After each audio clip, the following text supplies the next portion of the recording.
If you've been going around the good old internet looking for the right podcast to fulfill your New York Yankees needs, well, I'll be the first to deliver the good news to you. You have found it. Here on Yapping Yankees with me, your host, Mike Scudero, you and I will be discussing the latest news, takes, and talk throughout the entire Yankee universe. Oh, and there may be some ranting on my behalf. Yeah. Anyway, what do you say we get to it? Let's get to yapping! Well, hello there, my fellow Yankee fans, and welcome to episode 249 of the Yapping Yankees podcast. As always, I am your host, Mike Scudero, your friendly neighborhood Yankee yapper with the best yap in all the land here on February 9th, 2025, with yet another extra large order of the Yappuccino for you. Thank you. Oh my gosh. Well, in case you can't tell, 2 weeks ago when we last spoke, guys, I hope you are doing well since the last time we did talk. Back on January, what was it, like 25th? I don't even remember. Yeah, that would have been the 26th, actually. But the last time we did talk on the 26th, we were talking about at the beginning of the show how I was actually having a little bit of trouble because despite not being sick because my energy was fine, I was having a phlegm problem, and it was causing my voice to be a little raspy. Well, I come to you regretfully today saying that 2 weeks later, I'm still dealing with the same crap. So in case you happen to notice at the start of the show that maybe my inflection wasn't as high as it usually is whenever I start my loud open here on the show. But, yeah, still raspy today. So when it comes to maybe having a higher voice inflection or yelling or getting passionate about something, my voice is probably going to be a little limited again here today, so if it ever cracks at some point or just gives out in certain moments, then please just bear with me, but I'm doing the best I can. So, tried to rest my voice for a lot of days now, and I'm still not sick. I haven't been sick throughout this entire thing, but for whatever reason, I just can't fully abolish this phlegm problem, and it is still hindering my voice. Very frustrating, but we're going to do the best we can to get through this episode like I did 2 weeks ago, and hopefully this leaves me the hell alone soon. Winter's such a great season, isn't it? Winter's just fantastic. Said no one ever who does not need a lobotomy. It's the worst season on the calendar. Everybody's got the flu right now. Everybody's got phlegm issues, so I'm far from the only one. I realize that. But it only goes to support my argument even more as to how much the winter sucks. My voice is good enough to do that yelling, I guess. Oh my gosh, I cannot get to spring and especially summer soon enough, my friends. But speaking of spring, despite everybody's attention tonight obviously being on something else, like I also acknowledged 2 weeks ago that this episode would fall on the day of one of the biggest sporting, well, screw one of the biggest sporting event, regardless of how you feel about football or if you like another sport better, it doesn't matter, you have to acknowledge it. The biggest sporting event of the entire year. Despite that going on, as it has many years in the past, because it has been released on Sunday since this show started back in May of 2019, here on yet another Super Bowl Sunday, Yapping Yankees persists. There is still an episode today. Well, if you follow me on social media, you definitely know that because I put out a social media question yesterday, so you must be like, hey, he's coming out with an episode tomorrow, even though it is the Super Bowl. It is by far not my first time doing this, because again, this show's been coming out on Sundays ever since the onset. So, as I announced earlier today, this episode will be releasing immediately after the Super Bowl. I do have the game on, and I'm sort of like a quarter paying attention to it as I'm talking right now when I'm recording this show, because despite not really caring who wins this game, because I'm not a fan of either team, and the Chiefs happen to annoy the crap out of me, and I don't like Philadelphia, or their fans generally, still just have it on because, well, it's the Super Bowl, and I also do want to see when it is I could officially release this episode once it's over. But nonetheless, not really paying attention to it all that much. My main focus is here on the show, of course, but I do understand the vast majority of everybody else's attention is elsewhere, let alone aside from Yapping Yankees specifically, but also just from anything else having to do with any other sport pretty much. Everybody's really focused on the Super Bowl, and I get that. Football's not my number one, obviously. Baseball is, and like I said before, the Chiefs annoy the hell out of me, and the Philadelphia fans, And that city overall tend to annoy me as well, particularly the fans. Not really the city. I've been to Philadelphia. I don't have a problem with it. But the fans annoy the crap out of me. Not even just the fans for the Eagles specifically, but just in general. I've spoken about it even with the Phillies fans before in the past, which is part of the reason, aside from the obvious reason of loving the Yankees to death, of course, why I was also so thrilled the Yankees beat them back in '09. But regardless, because of my extreme lack of interest, I am barely paying attention. As I said before, just have it on in the background so I could know the ultimate outcome and also thereby know upon it officially ending when it would be good to release this episode. But Yapping Yankees pushes forward even on the day of the Super Bowl once again. It'll be out right after this game is over.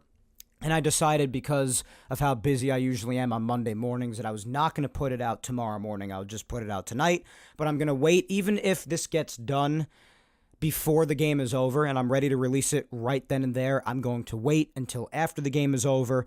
Because obviously, if you are a content creator and release any sort of content, even if it is pertaining to football, at any point during the Super Bowl, from the standpoint of wanting as many ears or eyeballs on your show as possible, well, it's just about the single dumbest thing you could possibly do from a content releasing standpoint. Because nobody's going to be paying attention to it. Everybody is watching the Super Bowl. So it'll be out immediately after the game is over. So by the time you're listening to this, the Super Bowl is definitely already ended. If you're a Chiefs or Eagles fan, then congratulations to you, I guess, depending on who wins.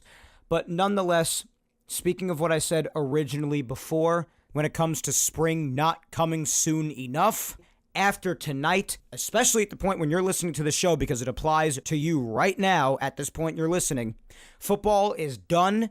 It is officially back to the stage of Major League Baseball. It returns back to us, as it is important to remind that in just 2 days now, Yankees pitchers and catchers will report to Tampa. Yes, sir.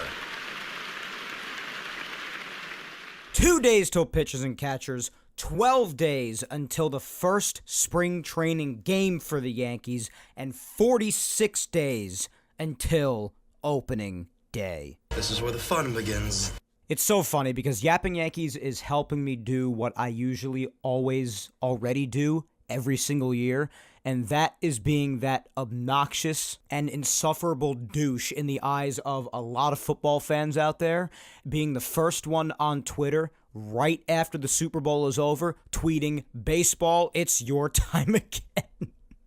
I am that guy who does that. There are a lot of people on Twitter who do that, and they're all considered annoying amongst the football community, or anybody who cares about football, maybe even a little bit more than baseball. But hey, there's just one little problem with those people's opinions, and that problem is I don't care.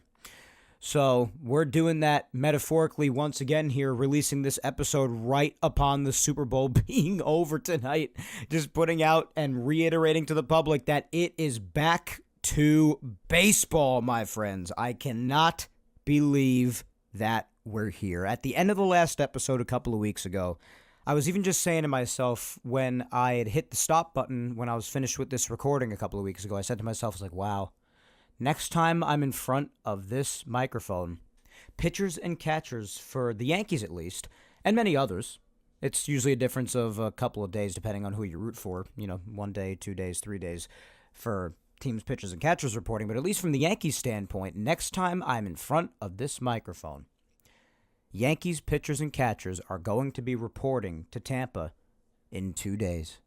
And we blinked, and here we are just 2 days away from Yankees pitchers and catchers reporting to Tampa. And it's still just unbelievable to me. So with that being said, with the offseason as a whole, as far as no activity at all, coming to an end within just 2 days, we've got a lot to talk about today, as you could probably imagine. We've got to really put a bow on the offseason, and yes, things still happen in spring training. I even really highlighted that on last week's episode when I was talking about a couple of the holes the Yankees still need to fill, and the fact that it's possible that it could still happen in spring training, whether it be holes that the Yankees have to fill or holes that somebody else has to fill. Activity still happens during spring training, so I'm not saying it's completely over, but the time period of total silence, of no baseball activity going on whatsoever in the offseason, well, that is about to come to an end in just a couple of days because we are going to see posts from the social media teams from every team as their pitchers and catchers report, followed by their position players, followed by their entire squads, and then spring training games themselves obviously getting underway in the coming weeks. We're going to be seeing posts from all over the place. Baseball activity at some level resuming for the first time in the year of 2025. So as of that happening, it is officially time to look back at the offseason and evaluate how our teams, each and every one of us, depending on who you're a fan of, obviously here it's the Yankees, but regardless of which team you root for, how your team did in the silence of the offseason throughout the even colder and darker days throughout the winter that have passed us, and what they have done and how we feel about it leading up to this very moment, 2 days before pitchers and catchers report. Obviously discuss any other things that they have done of late within the last couple of weeks, major or minor, and also discuss how the team is probably going to look specifically, where people are going to be positioned, whether it be in the lineup or in the field or in the rotation or in the bullpen, basically previewing the nitty-gritty details of how the team is going to look once they actually take the field in the year 2025. We're basically going to talk about all of this and cover all of it on this episode since, again, at the time you are listening, this is probably where your mind has strayed to with the Super Bowl being over, because the Super Bowl for a lot of other people throughout the country is the culmination of the entire football season leading up to their championship. It's the biggest event of the year, so on and so forth. And while I care about the Super Bowl generally significantly less than a lot of other people do, for me personally at least, and I do know some people who have it the same way, and those who do, I relate to you like no one ever. But for a lot of other people, including myself, it serves as just one symbol and one reminder. And that is that baseball is close. So with that being said, let's dive right into everything we got to talk about for today, guys, starting with Yankees news. Now, this has a mix of a lot of different things, more minor things the Yankees have done as far as pickups or maybe some DFAings, just little minor moves when it comes to the roster. It does have a big signing that I have been waiting for months now. It finally got done. We'll talk about that momentarily. Some news of a Yankee who I very much liked officially departing, that I'm not happy to see, but I'm not too surprised at the same time. Some words from the team itself, Aaron Boone, Brian Cashman, others, alluding to how this team is going to look and how they will be positioned for when it comes to the new season. Lots of things from top to bottom to cover, my friends, so let's get right into it and not waste any more time. I would say it's been a good enough opening to the show, wouldn't you? So we'll start off with news that I actually just glossed over last episode, if I'm being really honest with you, but still hitting on it now. Better late than never. Only happened a day or two before the last episode anyway, but it is some cool news that I want to hit on nonetheless here today. And we do know how much the Yankees love to stock up on their international signing money. And obviously, more importantly, making good on it with big international signings, because that's the point of accumulating that international money in the first place. You got someone on the team right now, and Jason Dominguez serving as a real-time example of this. But now, it would appear that the Yankees have another, because a couple of weeks ago, not long again before the last episode, the last time we spoke, the Yankees did sign 16-year-old shortstop Manny Cedeno to a $2.5 million deal out of the Dominican Republic. He is ranked as the 11th best international prospect in baseball. And my friends, this should sound like a familiar trend to you, because this actually does mark the third time in the last 5 years that the Yankees have made a shortstop their top international signing. They did Hans Montero. They did Roderick Arias, as we know, and Arias has been a big point of discussion for the minor leagues for years now as to when he'll be ready and how good he'll be when he is. But Cedeno adds to being the third in the last half decade. And by the way, credit on that reminder to my good buddy Dan Rourke at Yankees Avenue, because his post on Instagram actually reminded me of Hans Montero, and it actually, in the post, it reminded me that because of them also signing Hans Montero, like, wow, it actually has become a trend in the last 5 years with signing the international prospects who play shortstop. And Cedeno is a right-handed hitter with a lot of speed, and he's got a great glove out there, so a fantastic defender. The scouts tend to really like his swing, and we hope that as he continues to develop in the lower levels of A-ball and then work his way up through to AA, AAA, maybe even the major leagues someday, we'll see how he turns out. He's got a lot of years to develop, a lot of time. Similar age to when they signed Jason Dominguez, and then Dominguez got his first call-up at the age of 20. And now finally, due to certain things happening, the end of 23, getting hurt, missing a lot of 24, and then their weird obsession, the Yankees meaning for playing Alex Verdugo over him.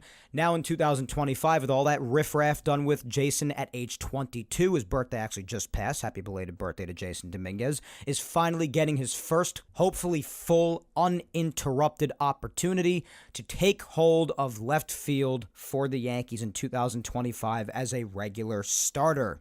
And hopefully he will stay healthy as he does so, knock on wood. But maybe Cedeno will see a similar trend, even though obviously the Yankees have Volpe over at shortstop now, and they hope that he's there for many years to come. But if it does not happen to work out, well, they have Arias, they have Cedeno in the system now. They're backing up on shortstops. Who the hell knows? Maybe they'll need them at some point or another in the future.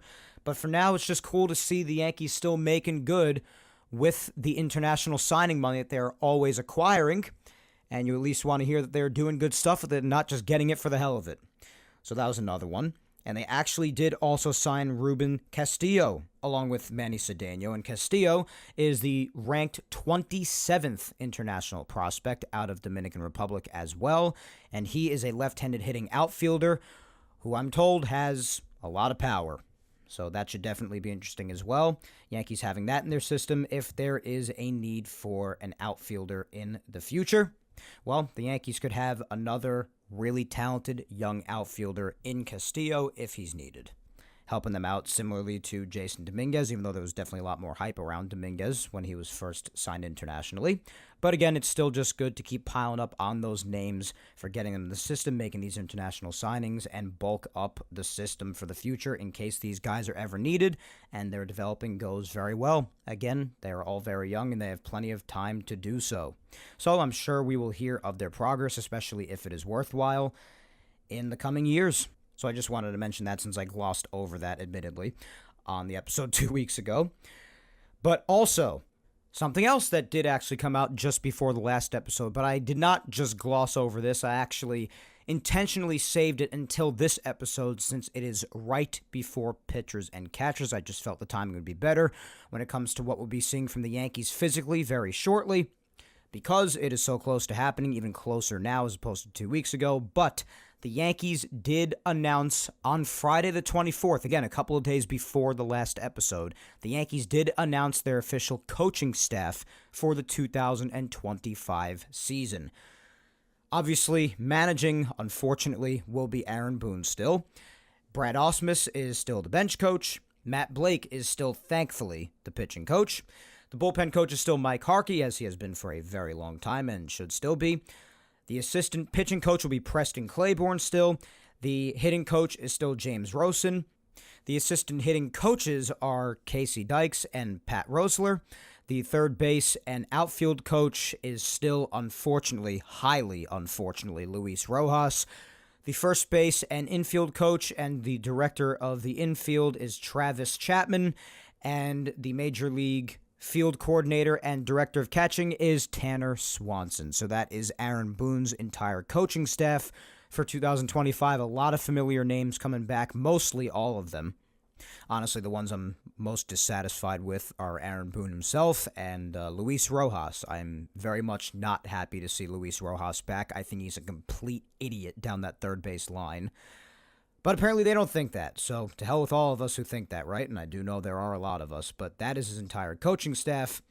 And Boone also on the 28th, a few days later after the last time we spoke, so this isn't before the last episode, but Boone, speaking of him, announcing his coaching staff and whatnot, a few days later he did talk to the media and gave some insight and previews on some ideas for the lineup and defensive alignments for 2025. Just a few details. It was said that he was likely to go with, and this runs counter to some people's desires when it comes to imagining what the outfield would look like. But as we all know, Aaron Boone, unfortunately, most of the time has a mind of his own, to put it mildly and as nicely as possible. But he said the outfield will likely feature, more often than not, Cody Bellinger in center field and Jason Dominguez in left field. Obviously, we've spoken about this, especially when the trade went down between the Yankees and Cubs, but Bellinger can move around as needed. But he does say he'd rather keep Dominguez in one spot, which I don't think is a bad idea. But I also think that Dominguez could afford to play multiple spots because he is still very young. He is a sponge right now. He will take in anything he learns, and he has plenty of time to do so at his young age. And a lot of people were very confused by this because obviously center field is Jason's primary position, and a lot of people feel that he would be most comfortable there, and that could maybe lead to him being more comfortable in all aspects of his game. And we even heard Jazz Chisholm recently talk like this when he was talking about being primarily back at second base and how that'll make him feel more overall comfortable, which could even lead to him doing even better at the plate. These things matter. It's all about mentality in baseball. We know that. A lot of it's mentality. So, I don't know. Continuing to force the issue of Jason in left, I mean, who knows? Again, like I said before, he is young. He is a sponge. He soaks in a lot of knowledge right now, and he could use that to his advantage and really learn the necessary craft for left field and get really good at it, for all we know. That's very possible. But center field is the position he is most familiar with, the most comfortable with. We know this, and that could really help him to settle in for 2025 as, again, he's getting his first real opportunity, especially when it comes to the start of the season, to really settle in as an everyday regular starter. So, I don't know. Cody can really play anywhere in the outfield. He can play first base as well, as we know. So a lot of people are saying, why not just put him in left and put Jason where he's comfortable? But this is what Boone has come up with. I mostly agree with the people out there. I think Jason being in center would be safer, personally, because it's where he is most comfortable. But that's also what spring training's for.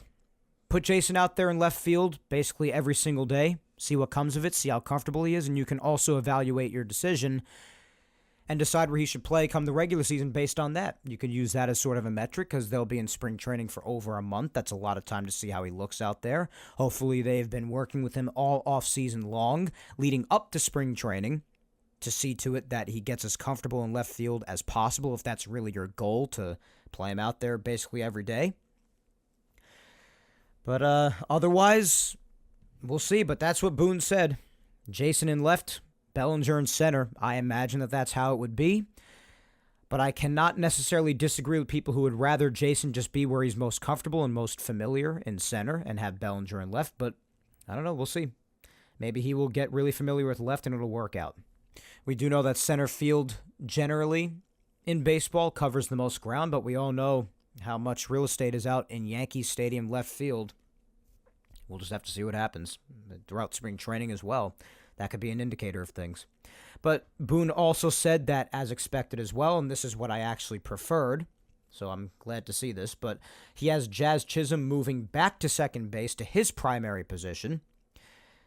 But unfortunately, this is not the part that I was hoping for, because obviously that leaves third base open. We all knew that whichever position Jazz was not playing would be the position that was still left open for the Yankees to hopefully acquire somebody for.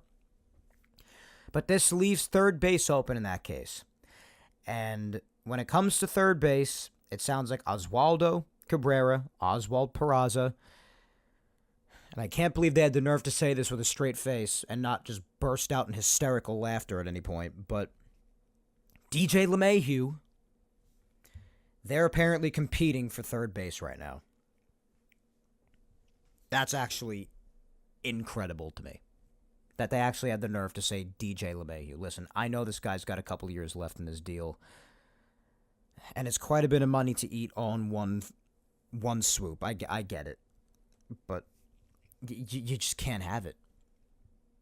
I mean, yeah, listen, in the extreme likelihood that I am wrong, then great. I'd be glad to admit that. I always do admit when I'm wrong after all, and I'm glad to do it. But, I mean, I don't understand. Aside from the contract and the money still owed, I mean, this guy has not been good since 2021. Some would even argue 2020, the shorter season. But 2021, there were still some signs of DJ still being there, at least, before it really started to fall apart. In 22 and 23, so on and so forth, all the way up to now. Basically 90% of the contract they signed him to after 2020, he has fallen apart. And I don't know what sort of old glory as he transitions into his mid to late 30s, towards the later 30s, actually, he's already in his mid 30s. I don't know what form of prior greatness that they plan on stumbling upon with DJ anymore as we get ready to head into 2025, and it has been literally multiple years since we've seen just about anything from this guy. Maybe a little bit of positive signs at the end of 23, but even that's a couple of years ago now. Like, what? Why? Honestly, even though I'm not particularly thrilled with it because there wasn't a surplus of unbelievable options out there this offseason, but there were better options out there than DJ LeMahieu being a potential option. I mean, as much as I don't like him and as unwavering as he seems when it comes to requesting his 6+ years, I mean, Alex Bregman was out there. Still is, but, he was. It just seems like the Yankees are not going to be going after him. Arenado, even though there were a lot of aspects of that I really didn't like, being on the wrong side of 30, bat legitimately declining with not much to look forward to, unlike Goldschmidt with him finishing well at least at the end of 24. It's not something you could say about Arenado. And plus, if nothing else, you have his terrific defense. So, I mean, there is a plus there. DJ's solid defensively, but his primary position is second base after all. He was fine at third base, I guess. But I think we know who would be better defensively at third base between DJ and Nolan Arenado, if defense is all you want to talk about. I mean, even offensively, Arenado's going to be better. Who the hell am I kidding? Even if he is going down and there's not a lot to look forward to in that regard, even offensively he's going to be better. I mean, come on. So despite me not being a fan of the Arenado option, I'm glad the Yankees did pass up on him, just for the purpose of others that they could have gotten. I mean, even he's better than DJ. But now we're going to have to see him in on the mix of this? I mean, if he bamboozles them into having a half-decent spring, I mean, listen, I'm not rooting for him to fail, but I can see the writing on the wall here. Him having a good spring and then the season starts, he absolutely sucks. But he gets time because of how good he did in the spring? I never root for any Yankee to fail, but I also want what's best for the team. And DJ, I'm sorry, the likelihood of him being what's best for the team, I know I'm getting ahead of myself because they're just saying he's going to compete for now. It's not a foregone conclusion that he's going to be the third baseman. But for him to even be an option, the likelihood of him being even half respectable, I mean, you're talking about, I'd probably put it around maybe 5% chance, if even that. Why even entertain the idea? I know a couple of years left and that much more money left in the contract to eat. I know you can't really keep him on the bench like every single day, but I mean, I would only save him for the times you got like absolutely no other options if injuries just happen to plague the team, which you pray to God they don't. Or if you happen to be on like a 10-game winning streak. I don't know, if you want to just rest some guys or just in any sort of time period where you want to just rest somebody and maybe just put them out there maybe like a couple of times a month, if that, then maybe you put DJ out there. But, I mean, even remotely thinking that he could be a starter, like, are you insane at this point in time? I don't know. So that just annoyed me. Cabrera and Peraza, I can understand them as a right. I mean, you know what?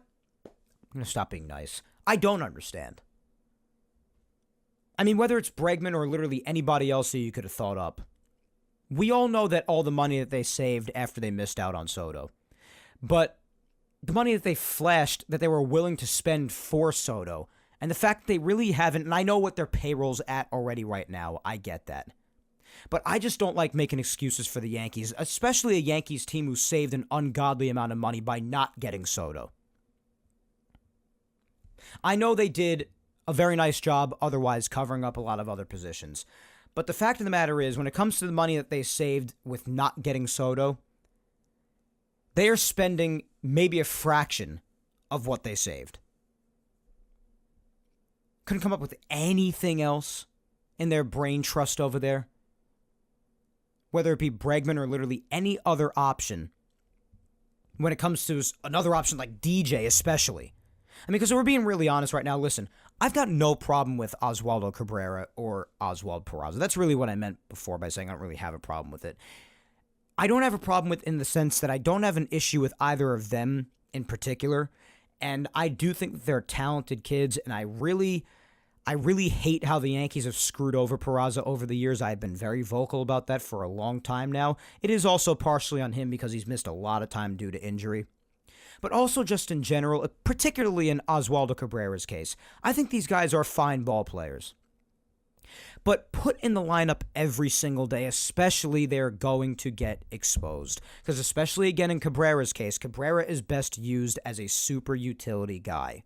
Out there a decent amount of the time, but not every single day for an extended period of time. Because the time comes where maybe after like a month or so, that's going to run dry for them because they are not everyday players for a while. Maybe you do it until the trade deadline, but you're still talking about 3.5+ months until that comes around with having to play those guys. Maybe they'd be fine because, again, in other areas, this team happens to be very strong right now. But what happens in the event of injuries or anything else goes wrong, God only knows when it comes to the Yankees, and they have to rely on someone like Cabrera even more, he's going to get exposed. He's going to get exposed. He's not an everyday third baseman. He's not an everyday anything player. I love Oswaldo, especially as a person. I freaking love the guy. He's a ball of energy and a ball of happiness. I love his smile more than almost anybody's. And as a utility player, he is great. He's great at what he does.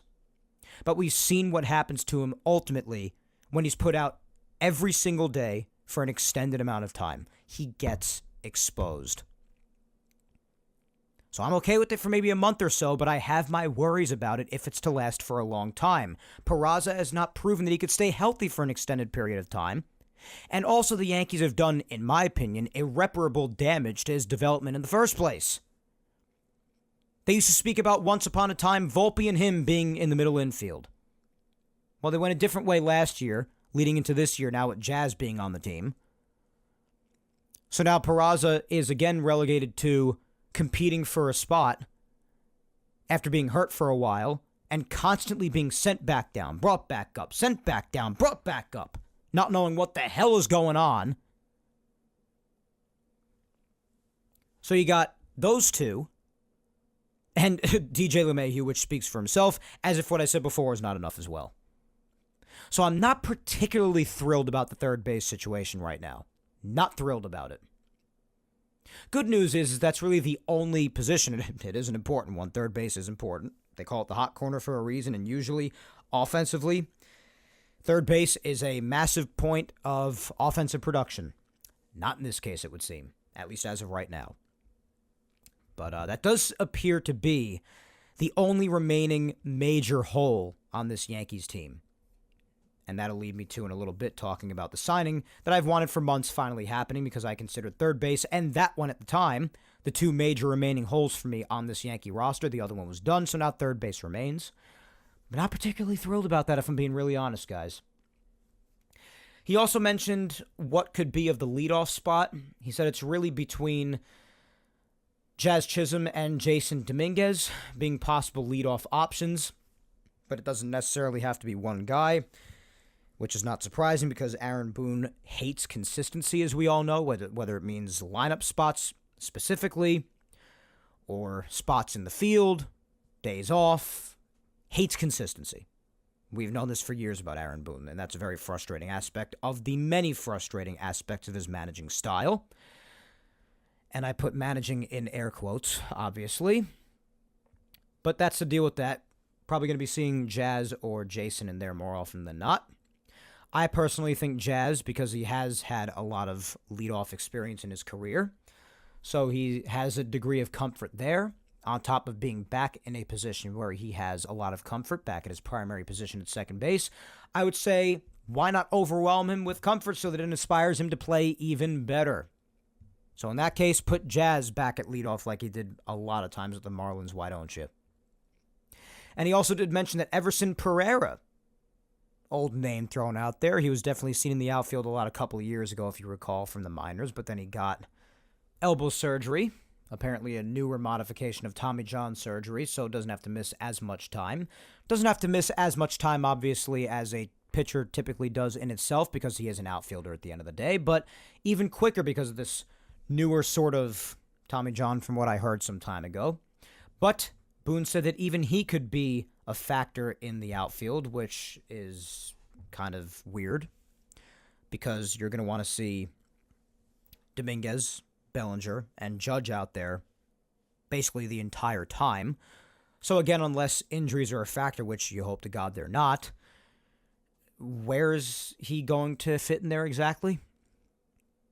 Because I do not want Jason Dominguez being costed playing time because Boone's got to put Everson Pereira out there. With all due respect to Pereira, I don't think he's a bad baseball player, but my God, we're going to sit Jason Dominguez for Pereira, even if it's only on a somewhat regular basis. Are you freaking kidding me? If there ever was a definition of malpractice, it would be that. I would have a meltdown if that happened. We already had this baffling and unexplainable addiction to Alex Verdugo in 2024. We're going to give that even somewhat to Pereira in 25? How about no? Screw you. Facts, Johnny Lawrence. like, why? I don't know. If it's not for anything like injuries or just an emergency, no, Aaron. No. So, yeah, things there that I'm okay with or I even like, and then things there that I'm just like, what drugs does this guy take? That's all I gotta wonder. But nonetheless, that's that. So some insights and previews from Boone there, once again, as to what could happen going forward. That's the deal with that. Wednesday the 29th came around, and now this is the part before that I was talking about when it comes to a Yankee that I very much liked, who has unfortunately departed from the team. That would be none other than Tommy Kahnle. Yeah, this I was sad to see. I know a lot of people weren't. Well, I wouldn't say a lot of people. Some people weren't, because most people like Tommy, I think. Let alone for the energy and the pure and nearly unmatched joy that he just gave around the clock for just being a Yankee. But I know some people weren't too thrilled with him, especially in the playoffs, because he just spams the changeup. It's really the only main pitch that he's really good at throwing these days. I mean, he has a fastball and he has a slider, but he hardly ever uses them. It's really just the changeup. So in that sense, when it comes to not really having that many options, some people are saying, oh, it's not that big of a deal. But I really like Tommy. Whenever he's been on the Yankees, Tommy has been really good. He did have his time or two of struggles in the playoffs, but I mean, other than that, throughout the vast majority of the season, and in some appearances in the playoffs even, I mean, Tommy was really good, once again, upon returning for the first time in years. He was here for that beginning of the Baby Bombers window in the era of 2017, give or take around that time period, and now he came back recently after being away for years and spending a lot of it hurt, going to the West Coast and coming back, and he came back and did a very nice job. So I'm sorry to see him go. It was a good last couple of years here once again, but Kahnle has left once again. He signed with the Detroit Tigers, and I'm honestly sad about it. Tommy meant a lot to this team, honestly. You look at his time on the Yankees in the half of 2017 that he was on the team, 2.70 ERA. 2018 was much more of a struggle for him, but 2019 he was pretty good as well. ERA in the mid-threes. Then he missed a long time, injury, but then came back for a brief bit in 2022 with the Dodgers. This was when he went to the West Coast. Had a 2.84 ERA. And obviously after that was when he came back for the past couple of years, 23 and 24. In 23, he had an ERA in the mid-twos, 2.66, and then 2024, an ERA in the low twos at 2.11 in 50 appearances. Having 46 strikeouts and 42 and two-thirds innings, 48 strikeouts and 40 and two-thirds in 23. And it's even more impressive to me when you consider that he has really made so much of his success really predicated around one pitch. And that's tough to do, especially when it's not a fastball. So he really mastered the changeup the last few years, and you really saw the culmination of that in the past couple of years. So couple that with how much he loved being here, how much fun he was. I mean, even the old film in spring training back in his first stint here many years ago, when he would be going around the complex and harassing Zach Britton because they're such close friends. I mean, he's just a joy. So him not being around to show that joy, and just him not being around for the back end of that bullpen and being as good as he was, I'm sad about it. He's replaceable. He is.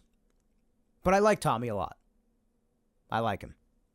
As I mentioned last week, he had said publicly that the market this offseason, and we've seen a lot of examples of this, just was not a friendly one. And considering the fact that the Yankees hadn't signed him back yet, I did not consider that a good sign. And it ultimately did not end up being a good sign because he did not come back. I had a feeling it was going to happen. That's why I am not caught off guard or surprised, really. But I am sad. He is in his mid-30s, so he is getting older. He doesn't look or act like he is that age. So I know for some people who are not too familiar with Tommy as some others may be, that might surprise them that he is in his mid-30s. I believe he's going on 36 this year, if I'm not mistaken. Yeah, in August, he'll be 36. But nonetheless, he is that old, and he probably only has a couple of years left, if that, so before he decides to retire. We'll see how he does in Detroit. He'll be meeting Gleyber over there. So, couple of Yankees of the last bunch of years off to Detroit. And especially in Tommy's case, to improve an already very intriguing Tigers team. So Tommy, sucks to see you go, buddy, but that is the news. Tommy Kahnle will not be back in the Yankees bullpen in 2025. There is one other pitcher, though, who I had my sights set on for months now. You guys are probably so sick of hearing me saying it every single episode. But it can finally come to an end now because it finally happened. Took till February 4th, but it finally happened. And on February 4th, it was announced that the Yankees finally signed back Tim Hill. Give me a hell yeah! Hell yeah. Because I know some people are really weirded out by this Tim Hill fascination. But listen, I very much appreciate guys like Tim Hill who come here very suddenly. They hadn't accomplished really much of anything too great in the past, but they come here, they pitch their ass off, they prove that they can pitch in an intense environment like New York. They could even take that into the playoffs and be an instrumental force throughout the playoffs, which means a lot to Yankee fans. And on top of that, be a very reliable, submarine left-handed relief pitcher. Sort of like a lefty specialist, which we've heard that term die down a lot in the last bunch of years because of the 3-batter minimum. Back in the day where you could switch out pitchers in the bullpen every single batter, you would bring in some guys solely to face lefties, and Tim Hill fit that bill. Damn, that was a good rhyme. Thank you. I deserve that. I promise that was completely unintentional. Oh my God, but Tim Hill definitely does fit that. But he even found a way to make it through, even with the 3-batter minimum, and he just does the job, especially against lefties, though. He's very tough to face if you're a left-handed hitter. Submarine, completely unusual delivery from the left side, plus proving that he could handle New York even in the playoffs. And also being in the middle of one of the biggest tragedies in Yankees history, not being used in Game 1. But anyway, we try to wipe that from our memories. We never will, but we try. Nonetheless, Tim Hill is back, hopefully to be used in that big spot in the future next time. You hope there is a next time. You shouldn't expect to be gifted with moments that big, but nonetheless, Tim Hill is back in the event that there is one in the future on a 1-year deal, which I am fine with. I'm fine with taking him year by year. I just wanted to see more of him in 2025, if never any other time, Just wanted to see more of him in 2025 after what we saw in 2024. But even if there is the desire in the future to see more of him even beyond 2025, and I'm very glad the team did this, and the ball is in their court, they did include a 2026 club option worth $3 million if it is exercised to add on to the $2.85 million that Tim Hill will be receiving for 2025. So I am very happy about this contract to get more of Tim Hill, get to see more of what we saw in 2024, hopefully. And if you want more of him, then the club themselves, again, the ball's in their court to exercise an option to bring him back for yet another year in 2026. I love this. The Yankees finally have a lefty, some lefty, in their bullpen for 2025. I've been craving this for months, and as everybody knows, if you've been a listener even for just a couple episodes now, I've wanted it to be Tim Hill since he proved himself last year instead of some potential unknown like Chafin out there, who I know they were also talking to. But I'd rather somebody who proved they could handle it here last year, just very recently, and Tim Hill was that guy.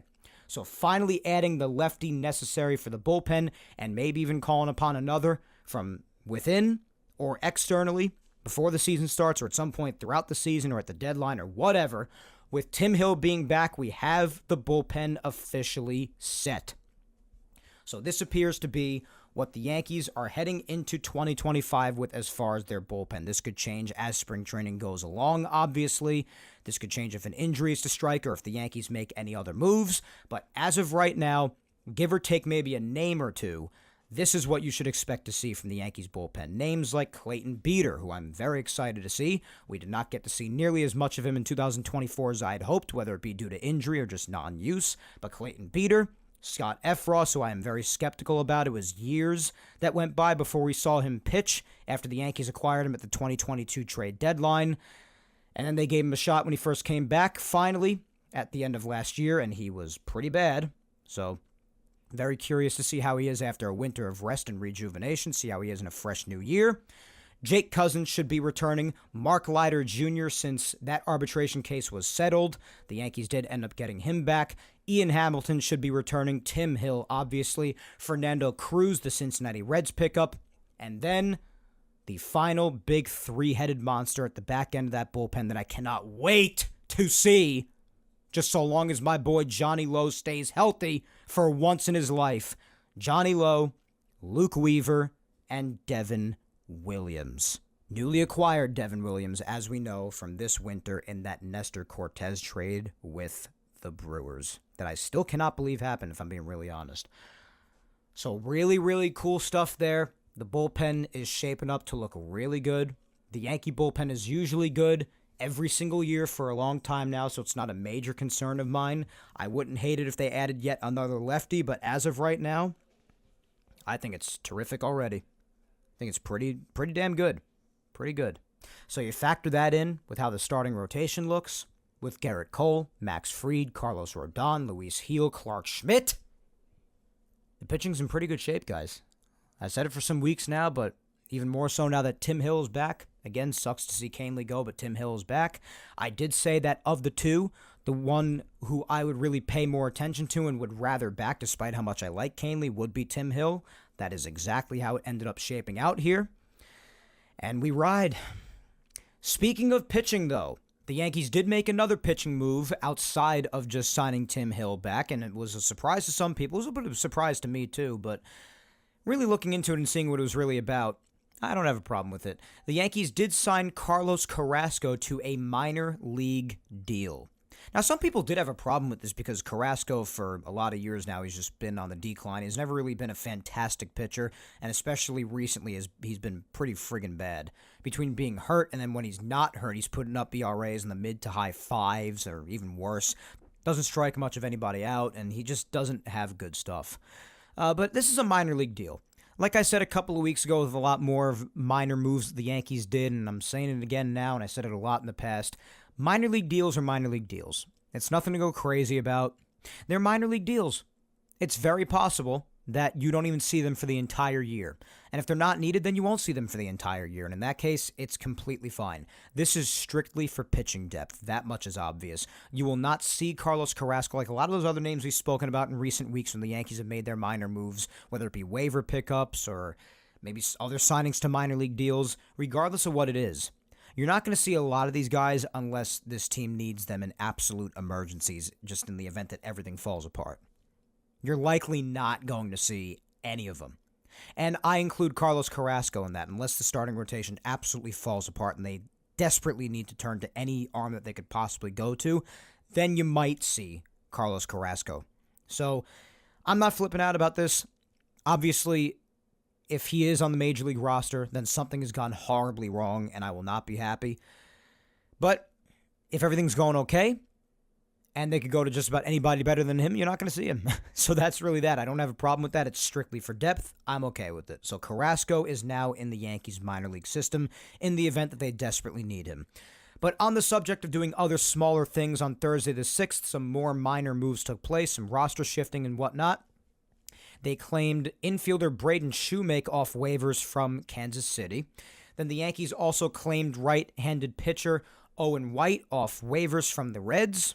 So more minor moves, obviously, while also DFAing right-handed pitcher Alan Winans for the purpose of making room on the 40-man roster, which is now full, and Winans has since been outrighted back to AAA since he was not picked up after his DFA. So that's really all of the major news from this past week, my friends, whether it comes to previews given, minor moves, major moves that we are very happy about, a departing in Tommy Kahnle. Regardless of the past 2 weeks, that is really all of the major worthwhile news that has come out of Yankee land since we last spoke a couple of weeks ago. Just one other thing I wanted to bring up briefly before moving on to social media and wrapping up episode 249 here. There was a point of controversy from a few days ago on Twitter. And it surrounds, and it's kind of silly because it's not necessarily something new, and plus, this guy's not on the Yankees anymore, as we know, obviously. I did mention him before briefly when talking about the Detroit Tigers, and I didn't really want to bring this up because it's kind of a non-issue, if I'm being really honest. But I just felt the need to say it because it does still annoy me. I was kind of on the fence on mentioning it right up until I just started recording, to be honest with you. But now that I'm sitting here, I'm saying screw it. I'm going to mention it. It's whatever. The Gleyber Torres drama from this past week. Now, anybody who didn't hear about this is probably like, Gleyber Torres drama? What the hell are you talking about, Mike? Well, there's a little bit of drama on social media after Cashman had answered an infield question in an interview that he gave. And it ended up getting into Gleyber Torres' unwillingness to try third base when they had acquired Jazz at the deadline, hoping for Jazz to play second base, obviously, since that's his primary position. And when he first got here, we saw him playing a little bit of center. We saw him playing second, maybe, if at all, a little bit maybe, but mostly, obviously, playing third for the vast majority of the time that he was with the Yankees in 2024. And again, I know this is an older subject going back months, but this whole response from Gleyber over social media really reignited this whole thing. So I felt the need to mention it. But we all remember Gleyber's quote from that time when we were wondering what would happen with the infield when the Yankees acquired Jazz, because we knew Jazz was primarily a second baseman, and Gleyber was the second baseman, of course. Obviously would end up staying that way through to the end of 2024 and through the playoffs. But we all do remember shortly after that trade was made with the Marlins, we all remember what Gleyber said, the big quote of, "I'm a second baseman." So it's not a surprise to hear about Cashman getting further into Gleyber being completely non-flexible and even to a degree selfish. I think it's safe to say. But this recent situation just reminded me of how much of, honestly at times, a child Gleyber was capable of being, and not the good kind. Not the joyful, silly, innocent, and fun childlike behavior like Tommy Kahnle, for instance, or even borderline psychotic. But anyway, just the petulant, immature child that Gleyber would sometimes reveal about himself. He would sometimes be charming and lighthearted and innocent, but this reminded you that he does have this side to him. He does. And listen, anyone who even remotely knows me knows that I have less than no use for Brian Cashman either. I mean, I have made that no secret. But in this case, Gleyber responded on Twitter to Cashman's interview, basically saying, oh, still talking about this? Turn the page, with sleeping and laughing emojis in response to what Cashman said. Pretty much what Brian said. He just emphasized more on Gleyber's unwillingness to move from second to third base, to at least give it a try. Because apparently, Gleyber trying out third and Jazz staying at second, his primary position, was what Cashman wanted. Boone wanted Gleyber to stay at second and Jazz go to third. Obviously, Boone's is what we ended up getting. And I'm not even really saying this in regret of having Jazz be at third, because despite there being some obvious growing pains at times, Jazz did okay at third. More often than not, he did okay. He made his really silly and stupid errors, but I mean, for someone who never played there in their professional career, even if it was just only a couple of months, you didn't see it over the course of an entire year. It could have been very different in the course of an entire year, but for the time that he was at third, he did okay. He did fine. He did completely fine, honestly. I think some people even mentioned top 10 in those couple of months. No, I'll take that. And this isn't even really also a statement of saying, oh, I think Gleyber would have done good at third, because we've seen Gleyber try other positions before. He had the spectacular failure at shortstop in 2021. And you even have him leading the world in errors in second base still, the position that he claims to be his main position where he's most comfortable. Still does all the stupid crap that he did there most of the time. So, quite frankly, I think trying out a new position would have just been another disaster. But it's not about that. It's the unwillingness to do what your team wants you to do, and what someone might prefer you to do in the event that that's just what they need from you.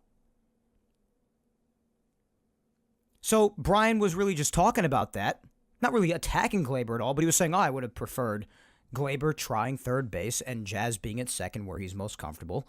That's what I wanted, but it didn't end up going that way because he made it clear that he wanted to stay at second base. The guy was answering a question in an interview. And then before you know it, Gleyber takes to social media, I guess he heard about the interview, takes to social media and does that thing where he says, still turn the page, with those emojis, with a page turning and the laughing and sleeping emoji.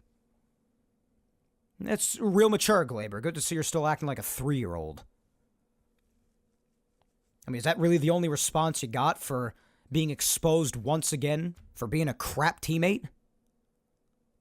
Let alone having to be reminded that someone as lazy and undedicated as you still had no right at all to dig your heels into playing one position and one position only. I mean, like I said before, if you're going to be making that strong a statement like that, at least make sure you're an expert at your position and you've earned the right to do that. I mean, you could talk about all you want that Gleyber had a fantastic last month and a half, and into the playoffs as well, he did a very nice job. Went into the leadoff spot once again after he had started the season in that spot. And he did very well, and I gave him all of his due credit for that over the course of those last couple of months, and he deserved it. I was glad to admit that I was wrong about how he would finish out the season, given how disgraceful he was for almost 5 months of the year. But he turned it back up, as he did for a chunk of 2023, a lot of it, in fact, basically all of it. And he finished off very strong, gave him all of his due credit, all of it. But it still doesn't erase all the crap from 2020, going all the way back there, because 2018 and 19 were very nice. 2020 and 2021 were what they were. 2022 had his good moments, but also had his disgraceful periods of time, particularly those couple of months towards the middle part of the season. 2023, very nice. 2024, the vast majority of the season, utterly disgraceful. Finished off very nicely and had a good postseason, so that's positive. But a lot of bad mixed into there. A lot of bad. Far too much bad to really have any solid footing to stand on when digging your heels into saying, I am playing this position and this position only. I mean, given all the bad that took place, just strictly on the field, let alone the fact that he just wasn't very good at fielding in particular, even at his supposed best position at second base. I mean, you really You really don't have the right to do that. Only someone who is great has the right to dig their heels in like that and take a stance like that. I'm not moving for you. And the shame of it is that a lot of that bad just centered around a lot of lack of focus, a lot of lack of in-game awareness, and just plain laziness sometimes. He just wasn't locked in. We all knew that, especially from what we saw from him at the beginning part of his career. We all knew that the talent was there. But it just feels like at times Gleyber just did not do all he could to fully dedicate himself to show what he was truly capable of. For a lot of this past half decade. I mean, amidst all of that, you're really digging your heels in, just playing that one position only instead of being flexible for your team? Like your own freaking captain has been in the outfield for years now? I mean, who are you? Like I said, he led the league in errors. Led the league, the world. You wait 5 months to play even half-decent baseball last year. After all the drama for years prior on top of that, I mean, get over yourself, my guy. Again, I'm not ticked off at this because I feel like it would have been great if he went to third base and Jazz is at second base. Again, I know shortstop, when he tried another position, shortstop, that was a failure back in 21, as I had said before, even though he had played there in the minors.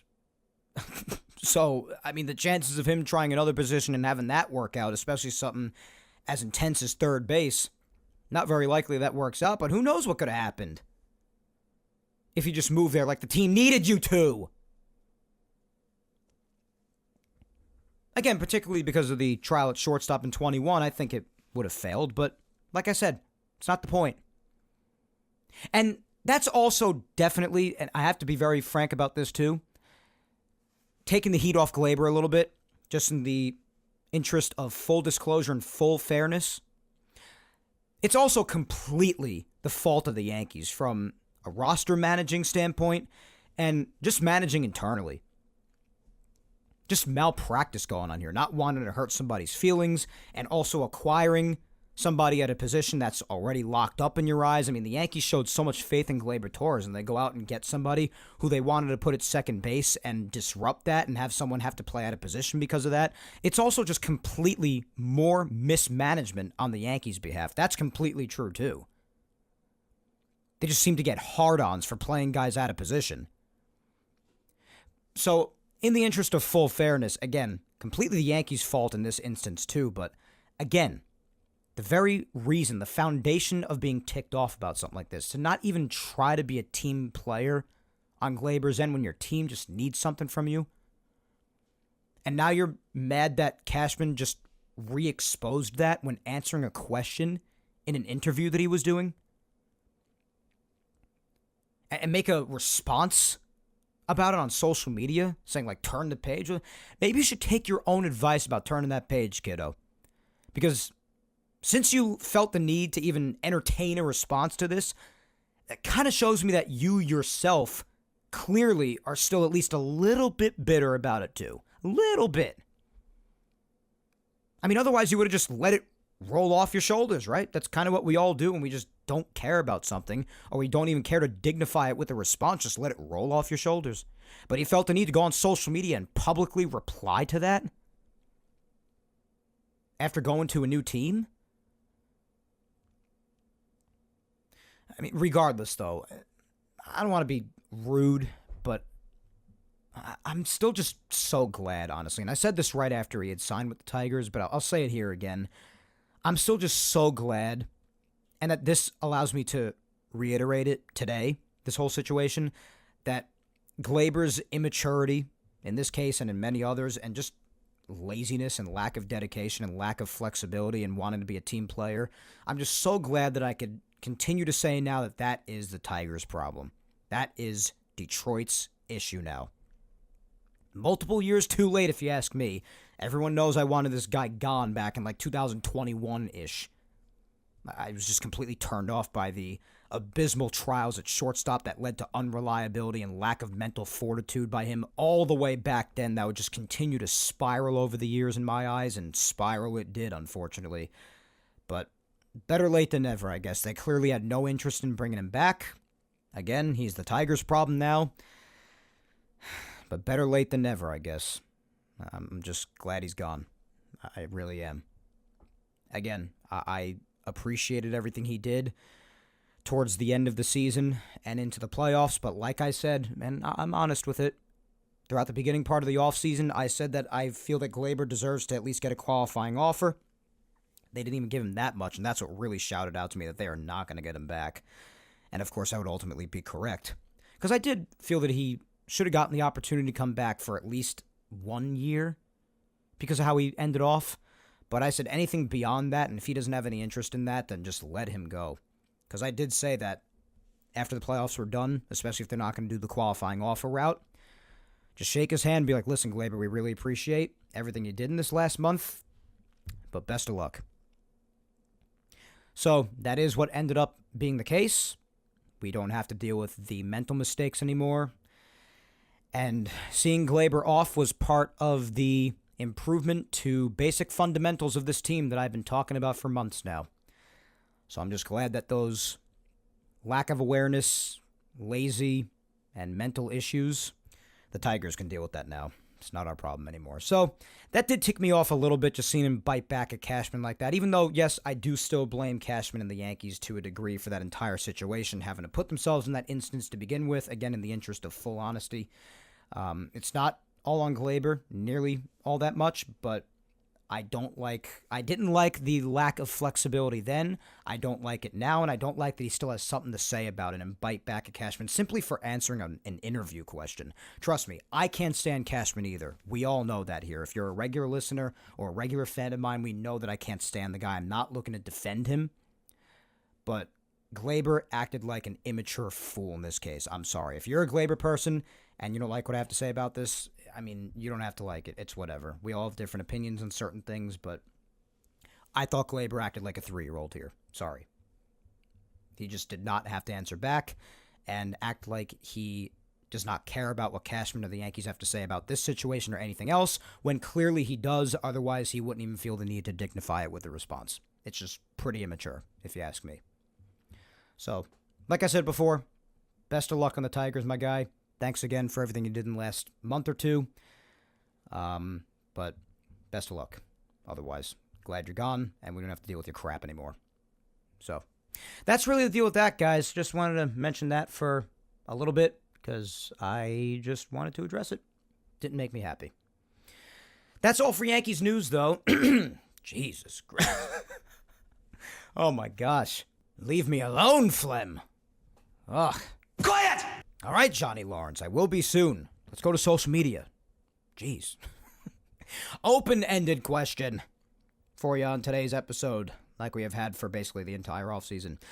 Today's open-ended question. Assuming the Yankees don't make any more major moves, on a scale of 1 to 10, how would you rate their offseason? So, really the only question that matters as we get ready for pitchers and catchers to report, like we have already established, things can definitely still happen in spring training. But as far as the quiet of the winter with nothing actually going on as far as activities in baseball, with any reporting at any camps or anything, or official reporting that is, some people go early. But as we get ready for official activity of any kind to begin for 2025 baseball, let us just reflect on the quiet of the offseason, the quiet of the winter. And how do you think the Yankees did, assuming they don't make any other major moves when spring training comes around? Scale of 1 to 10, how do you think they did? Honestly, guys, I've gave my thoughts throughout the entire offseason, so at the risk of repeating anything that I have already said many a time, or even just one time, obviously the offseason started out on a pretty dark note because the Yankees lost Juan Soto to the Mets. Regardless of whether or not you thought the contract was ridiculous, the Yankees or the Mets offer, we have been through it many times, I don't feel like repeating it, but regardless of what you think, they lost out on Soto, and despite our thoughts on the contract and what it would have taken to get him, regardless, losing out on Soto as far as his production and what he meant to the Yankees in 2024 specifically, and the role he played, directly or indirectly, in getting them as far as they did, all the way back to the World Series for the first time in a decade and a half, it was a devastating loss. You could comment on his fielding, You can comment on the contract. You can try to ignore it all you want. But losing Soto was one of the toughest pills to swallow in recent Yankees history. It was a tough one. So it started out pretty badly. But just a couple of days after that, as we know, since then, it has mostly been quite a pivot. The Yankees picked themselves up right off the canvas and got to work, did what they had to do. They got Max Fried to bolster up the rotation. One of the most effective pitchers in the last half decade. Finally being hopefully a really efficient 1A to Garrett Cole. Back up to the ace, along with Rodon, Heel, and Schmidt. The Rookie of the Year winning Luis Heel and Clark Schmidt. So bolstering up the rotation even more. Then they got Devin Williams to reinforce the back end of the bullpen. One of the better relievers in the entire sport. Just days after Max Fried. Then they signed Goldschmidt. And I know there's a lot of mixed reaction on that one. I myself was not too thrilled about that when it comes to his age and the fact that we really saw 2024 be Goldschmidt's real first signs of decline. But it's hard to ignore that just before that, he was still putting up MVP numbers. And in the second half, he had bounced back the way he did, putting up an average of around 330 in the last give or take month and a half of the season or so. So there's still definitely signs of the Goldschmidt we all know being an iconic first baseman throughout the entirety of his career for the better part of the last 15 years, still being there to a degree. And you know you're still going to get stellar defense on top of that. You'll still get the veteran presence there that you had with Anthony Rizzo, but with almost definitely far more production than we were getting from Rizzo. I do know that there are some people still very emotionally attached to Anthony Rizzo, and I get that as someone who personally loves Rizzo as just a person and what he meant to the team as far as his veteran presence and just the kind of leader he was when he was on the diamond. Even when a pitcher was struggling, he would go over and talk to him. Just the importance that he had on the team, being a close friend to Judge and whatnot. I get that because I myself have loved Rizzo since well into his Cubs days, even before they won the World Series. I really liked Anthony Rizzo, so trust me, I get it. But you cannot allow blind love for a player to morph reality. And that unfortunate reality for Anthony Rizzo is the fact that his career was looking just about as over as anybody's career has ever looked. His slug vanished. His defense even slipped, which we never saw from him before, especially at the beginning of the year. It was looking really tough. And it was really difficult to keep on finding excuses for the Yankees to keep on giving him chances and putting him out there. Aside from the fact of just how respected he is and how valued he is as a veteran and as a friend. It was really tough finding much more reason at all to put him out there. So it was important to realize that that's done and it was time to move on. So if you really value veteran presence and a lot of experience at first base, well, you're going to like Goldschmidt then. So it has its pros, it has its cons. Whatever, you live with it, you move on. It's only a 1-year deal, which makes it even better. So we move from there. They also got Cody Bellinger for the outfield. Another solid lefty hitting player. There is some risk there because you remember some years back where multiple years in a row he was towards the bottom of the league in production after how amazing he was to start his career between like 2017 through to like 2019, 20. 2017, 2018, and 2019, he was fantastic. 2020, 2021, and 2022, it took a hard hit for a handful of years there. And then the last couple of years, he has bounced back. Especially in 23, he was fantastic. Batting average back over 300, 26 homers, 97 RBIs. Last year took a bit of a step down, but still a respectable year. He was fine. Totally fine. And you're getting a left-handed hitter for Yankee Stadium, so his stats are bound to benefit from that. A very respectable and versatile fielder as well. Can play all of the outfield positions virtually, and back that up by saying he's more than willing to play anywhere the Yankees need him to, which a certain other former Yankee could definitely afford to take some wisdom from.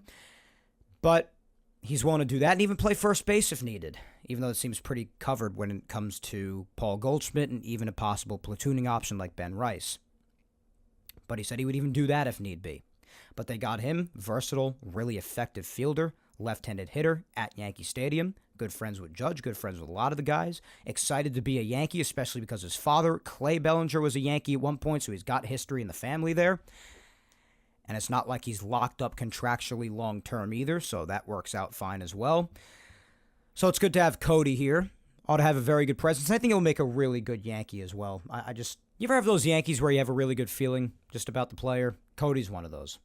So, honestly, getting Cody was really big, and it helped cover at least a little bit, fraction of the loss of losing Soto. I mean, Cody's going to be better defensively. It allows Judge to shift back to right field where he's most comfortable, even though, despite Game 5, he was still very respectable in center field. He's going to get to move back to his primary position in right.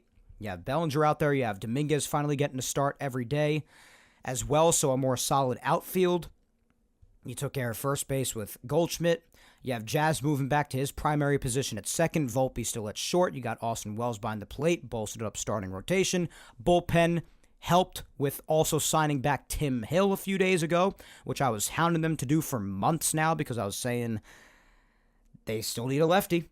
One single lefty out in the bullpen. They didn't have a single friggin' one. So that I was pushing for, and I'm very happy to see that happen as of a few days ago. So Tim Hill's back to bolster up the bullpen. That's looking good out there. So everything they did to bounce back from losing Soto, very good. I mean, points of contention when it comes to Goldschmidt and other potential rumors that never really came to fruition, whether it be Arenado or Bregman or anybody else. But there is one thing that was left unattended. And it's what we talked about before a little bit when it comes to options that Boone was talking about there, and that's third base. So they didn't get Arenado. They didn't get Bregman. They didn't get much of anybody. With Jazz moving back to second, third base is kind of up for grabs. And it's a little up in the air right now. So it is a very important position that was left open, unfortunately. And I gave all my takes about it before, so I don't want to repeat myself. So, factoring all that in, losing Soto, pivoting very well, and being mostly very happy with every aspect of the pivot, but also not having a definitive, immediate solution for third base, there's potential it could very much work out, at least until the trade deadline, if you got to ride with one of those three guys we spoke about earlier in the show, Peraza, Cabrera, DJ.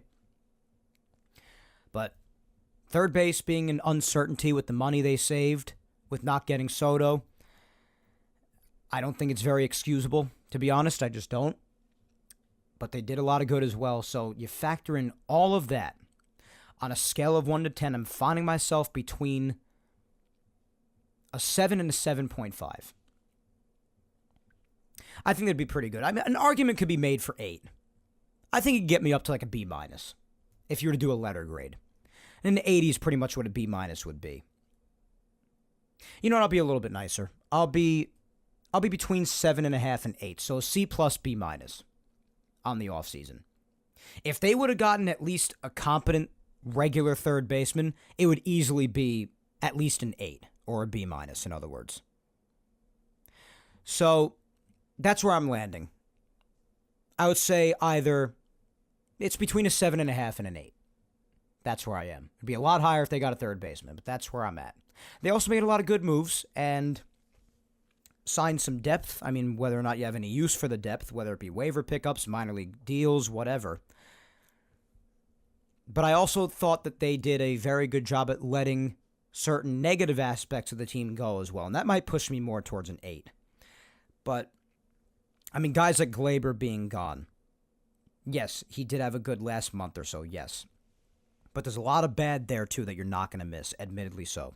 All the mental mistakes and everything else. We've been through it all. Alex Verdugo not being around anymore to drag down the lineup the way he did for 90% of the season brutally. A lot of the riffraff is gone. You've seen an improvement in fundamentals. You're going to have improved defense at the very least at first base. And offensively, I mean, the bar is not set very high with how Anthony Rizzo was post-concussion, unfortunately. So you're probably going to get at least a little bit better than Rizzo even offensively. Second base, you're going to have better fundamentals and better instincts with Jazz there. His primary position being second base, you ought to see some improvement defensively there. And offensively, you'll probably see about the same or even better. Volpe, you hope to see some more steps towards growth there. We know how ticked off I was at him for most of 2024 for, in some aspects, taking some steps back from his rookie year. And I hope his positive October could lead him into a better 2025, picking up where he left off in the playoffs in 2024. Because I need him to take some more steps forward. I really do. Third base, again, kind of open. Judge is Aaron Judge, and he's back in right field, so that could be obviously really great. You have Bellinger to lessen the sting of Soto at least a tiny bit. I think he's going to be a really good Yankee. You're going to have some great defense out there. Again, an improvement. You could acknowledge how great Soto was offensively and in a lot of other respects, but you could also acknowledge that fielding was not one of them as far as being great. He was okay in the field as a Yankee, made some bad mistakes in bad spots at times, but on an overall basis, he was okay. But you're going to get better than okay with Bellinger in the field. And he's going to be in center. It should be all good. And Jason, you're going to get more offense out of him definitely than Verdugo. That's for damn sure. And defensively, we'll see how he makes out in left field. And if they got to adjust and have Bellinger, the more reliable fielder, out in left, and Jason in center where he's more comfortable, well, then they'll pivot there as time goes along. But regardless, fundamentals and basics on this team, even base running, I feel like will be better. And in some respects, I do feel like this team has even improved over 2024, even without Soto. Maybe not in some other respects as far as the importance of having Soto in that lineup, but in a lot of other respects as far as fundamentals and defense and those kind of aspects, some could argue that they're even better now. You can make that argument. So I'll land between a 7.5 and an 8. A little bit indecisive, I know. But I'll stay in that range. But let's hear what you guys had to say. First up, we have Rebecca at Peace Now for Life. And Rebecca says, interesting question. As of now, I'd give the offseason a 7.5. Not thrilled with Goldschmidt and not happy with the third base situation. Pitching and outfield will be better than last season.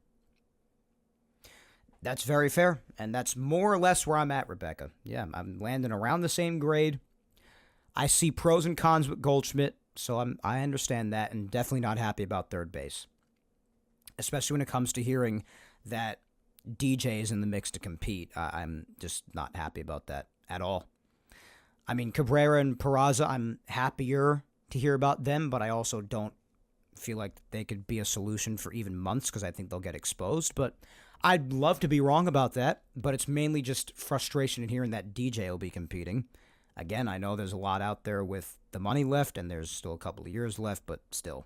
Pitching and outfield, though, like I said, yeah, a lot of aspects about the team, defense, fundamentals, even the pitching, yeah, absolutely. With the bullpen still looking good and Max Fried bolstering the rotation, Nestor Cortez is gone.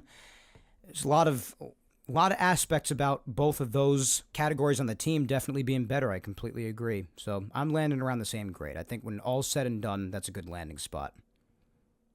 At Will NY Yank says, looking at it from a fair point of view, after losing Soto and going all in on him, the Yankees did a lot of good moves, considering what was available in free agency and the trades that they made to improve the team. Third base is the only question mark, and this is something that could be handled, if needed, before July 31st. Definitely. Like I said, especially given what was available out there. I did mention that at one point. I agree. Third base, with Tim Hill being signed, the last two things I wanted last episode and back was really Tim Hill to be re-signed. Proven, effective lefty for the bullpen when the Yankees had no lefties before they bought him back a few days ago. And locking down third base. Those are the last two major question marks. Tim Hill was checked off. Third base is really it. And yeah, like I said, that's something that could be fixed by the deadline, but you hope that Cabrera and or Peraza or anybody else, even Yorbeat Vivas, that's another option. I'd actually like to give him a chance. Acquired him from the Dodgers, and I think that would be very interesting. But yeah, you have those. I don't know why Vivas is not being considered over DJ, but I guess time of contract and money left prioritizes, I suppose.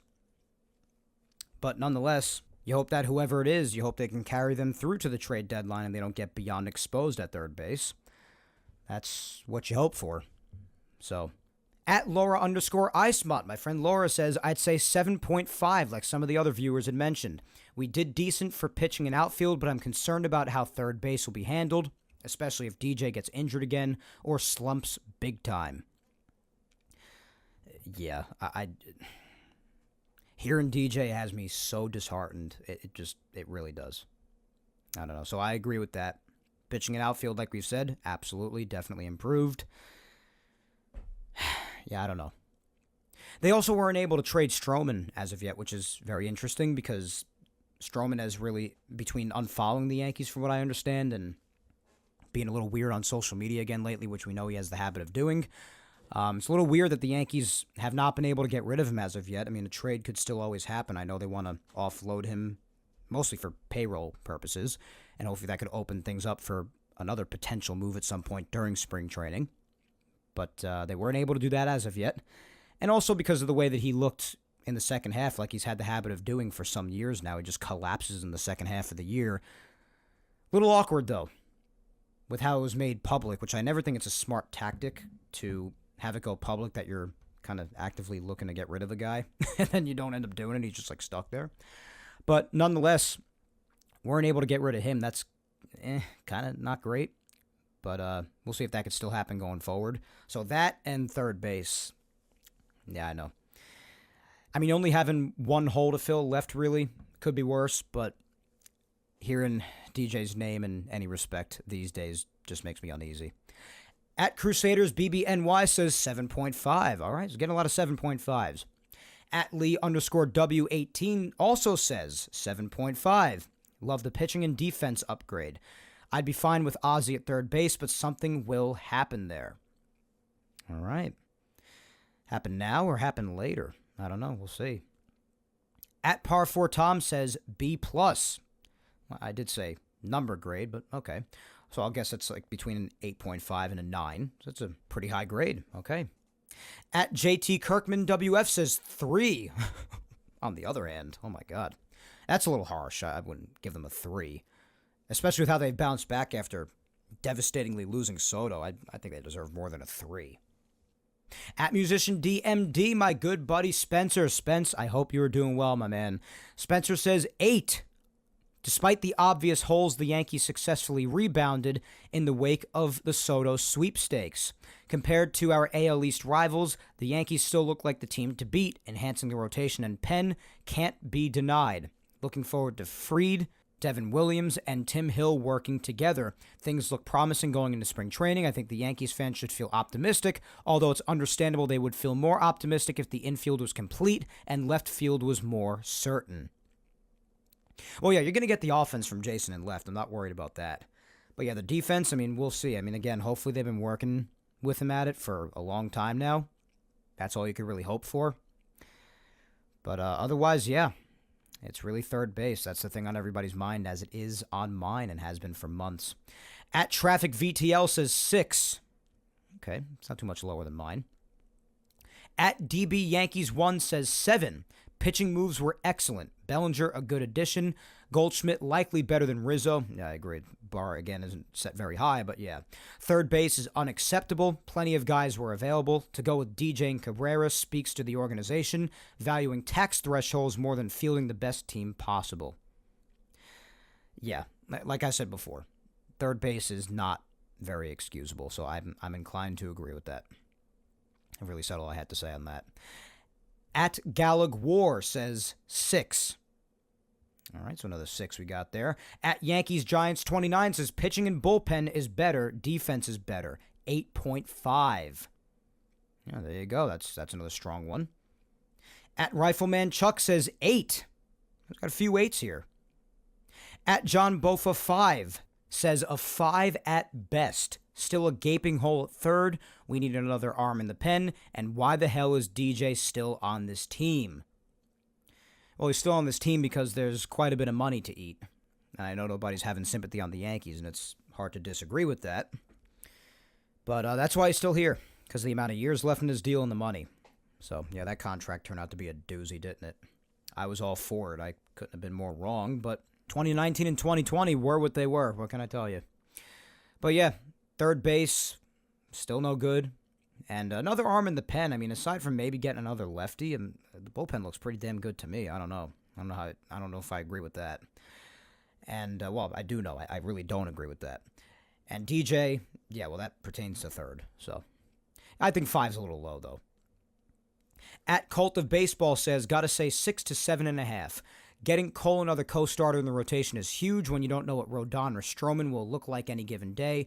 Belly seems like he could benefit from the short porch, and Goldie is either going to be average or worse than Rizzo. I really don't know how it's possible that he's worse than Rizzo. Even at his worst in 2024, he was still better than Rizzo. So I don't know. That's a tough one to say. But, yeah, pitching, I mean, people seem to be really honing in on how good the pitching was improved. And, yeah, you're right. Absolutely. Bellinger definitely a positive. And, again, Stroman, I'm glad somebody else mentioned him. Really weird situation you got there. I don't really know how that's going to go. It's really odd. All right, let's just do a couple of more. Let's see here. Anybody who I missed? At Jason Marcachilli says 5. All right, so, again, another low rating. I don't know. I would put it at least at a 6.5 or a 7. Still a lot more people to get to, but I'm going to have to cut it off soon because it's getting late early again, as it always does. Let's do one more here from the regulars before I get to our usual final 2. At I'm Groovin says, I can't rate it, my apologies. Nonetheless, minus Soto, Holmes, and Torres, plus Fried, Bellinger, Goldschmidt, and Williams, I think they're better the way they're constructed now. A full year of Chisholm is a plus. A platoon of Cabrera and Peraza at third base is underrated.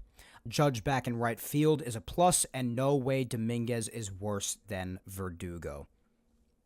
Well, defensively, possibly. Offensively, absolutely agree. We'll see. It depends how much they've been working with him and how much they continue to work with him in spring training and left field, if that's really what they want from him. As far as losses, yeah, I mean, Holmes, Torres, Verdugo, a lot of those guys, a lot of riffraff gone that were really weighing down the team, absolutely. And a lot of those positives, yeah, it's true. The platoon could be underrated, yeah, but it going on for too long could result in them getting exposed. I'm still sticking to that. And DJ being involved in it in any way, there's just no positive to that. I'm sorry. I'm 95% convinced of that. All right, usual final 2 as always. First up, we've got my girlfriend at Vic Salimo, and she says 7.5. I think the things that we did after Soto were very good, but I don't like that third base is still unsolved. That's where a lot of us are at. I agree. I definitely think the pivot after Soto is very good, and that's why I think people with extremely low grades are being a bit harsh, but that's just me. But I'm inclined to agree, babe. A lot of 7.5s, a lot of us on a similar page here.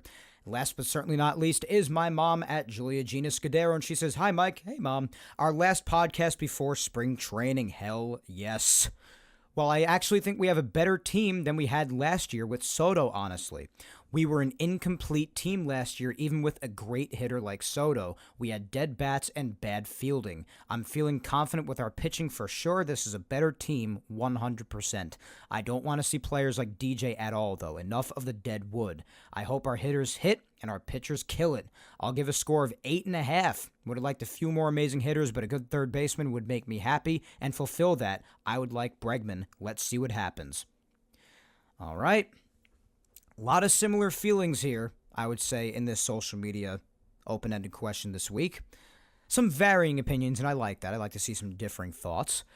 But a lot of it I have to agree with here, Ma, especially the fundamentals of the team improving, defense, and especially pitching and fundamentals. Totally. That's a lot of what I've been echoing for some time now, and in those respects, I definitely think this team is actually better. I have to agree. As far as having a hitter as talented as Soto, that's definitely a loss that you can't really recover from unless you acquire like half a lineup's worth of talented hitters. But nonetheless, especially considering losing that and how they picked themselves right up off the canvas shortly thereafter, very impressive, I agree. Not wanting to see players like DJ and third base being uncertain, hell yeah. That's a lot of how I feel, obviously. So I completely agree. 8.5, very friendly grade. And there you have it. But thank you, Mom. Thank you, Vic. And thank you, everyone else who interacted with the social media segment. As always, you know I appreciate you to the ends of the earth. But with all of that coverage being said here tonight, my friends, that is all for episode 249 of Yapping Yankees today. Please remember to follow me on all social medias if you do not already. Facebook fan page, Mike Scudero NY. Twitter or X is at Mike Scudero. Instagram, Mike Scuds97. Subscribe to Yapping Yankees on all 4 of the platforms it is available on if you have not already. That's YouTube, Apple, Spotify, and SoundCloud. Like, subscribe, comment wherever you may be listening. Do your thing to show your love, and if you have the time, listen to any of the past Yapping Yankees episodes you may have missed, or any ones you just want to listen to again, if you've already listened to it, all the way back to episode 1, all the way up to episode 249 today. Over 5.5 years worth of Yapping Yankees is available on SoundCloud, Apple Podcasts, and Spotify. If you prefer YouTube, though, and that's fine, I know I like YouTube a lot, except for the ads, but otherwise I definitely understand liking YouTube or even preferring it. And if you prefer YouTube, then don't worry, you can still listen to it on there, obviously, but it's episodes 34 up to episode 249 today, since that's when I started uploading it. 34 episodes into the show all that time ago. So you could find those range of episodes on YouTube. But once again, I thank you 3,000 for listening to me yap today. As always, my friends, I have been your host, Mike Scudero, and we shall yap again. In the event that something big doesn't happen this coming week, then we shall yap again next Sunday on February 16th. But if nothing big happens this coming week, then it'll be once again with the bi-weekly format on February 23rd, and 2 Sundays from now. Regardless, though, I'll be coming at you with episode 250 of Yapping Yankees. Yes, we are going to be reaching the quarter of a millennium mark. Can't freaking believe it. 250 episodes. But until then, guys, the usual, hang in there, be patient, please stay safe, look out for your loved ones, go ahead and kick life's ass this week as always, my good people. And if it is February 23rd, the next time we yap again, spring training games will have gotten underway by then. Holy crap! I know, Frank Barone. It's crazy. But like I said with the countdown earlier on in the show, there's only 12 days left until the first Yankee spring training game on February 21st, when they take on the Tampa Bay Rays at George M. Steinbrenner Field, which is also very ironic considering that's the place the Rays are going to be calling home this year in 2025 because of the roof being destroyed at Tropicana Field. But nonetheless, just 12 days until then. And if we have to wait 2 weeks for the next Yapping Yankees episode, that's in 14 days. So by the time we talk again, Yankees baseball will be back on television. I cannot freaking wait, guys. Oh my God. So if that's the case, next time we're together, we're going to be doing so while enjoying some Yankees baseball. And I might even record during the game on Sunday, because on Sunday the 23rd, the Yankees are playing at George M. Steinbrenner Field against the Tigers, and they will be on the Yes Network that day. They will be televised. So I might even just record the show during that game. Why the hell not? We'll see how that day goes. I might do it after. We're not sure. We'll see. Fly by the seat of our pants a little bit. Why not? Have some fun with it. But regardless, we have got a lot to look forward to. That much is obvious. And with football officially in the rear view mirror, it is back to us. It is back to baseball, my friends. Until we yap again, take care, and let's go Yanks.